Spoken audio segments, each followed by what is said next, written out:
નમસ્કાર, world media ન્યૂઝમાં આપનું સ્વાગત છે. હું છું સફી શેખ. જોઈએ આજના નવા સમાચારો. અંકલેશ્વરમાં મોબાઈલના ઉપયોગ જેવી ન જેવી બાબતે શરૂ થયેલો ઝઘડો જીવલેણ બનતા સમગ્ર પંથકમાં ચકચાર મચી ગઈ છે. લિવ ઇન રિલેશનશીપમાં રહેતા યુવકે પોતાની પ્રેમિકા પર ઘાતક હુમલો કરી હત્યા નિપજાવવાની ઘટનાથી લોકોમાં ભારે આક્રોશ જોવા મળી રહ્યો છે.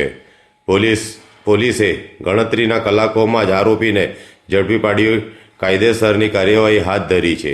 નવા બોરબાટા વિસ્તારમાં આવેલી સોસાયટીમાં છેલ્લા 4 મહિનાથી સાથે રહેતા જગદીશ ઉર્ફે જગ્ગો, રમેશ રાઠોડ અને રેણુકા રાઠોડ વચ્ચે મોબાઈલના ઉપયોગને લઈ બોલાચાલી થઈ હતી.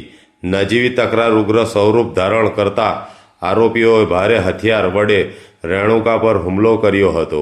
ગંભીર હાલતમાં તેણીને સારવાર માટે સુરત સિવિલ હોસ્પિટલ ખસેડવામાં આવી હતી, જ્યાં સારવાર દરમિયાન તેણીનું મોત નીપજ્યું હતું. ઘટના વધુ કરુણ વળાંક ત્યારે લીધો જ્યારે માતા પર થયેલા હુમલાના સાક્ષી તેના 2 સંતાનો બન્યા હતા.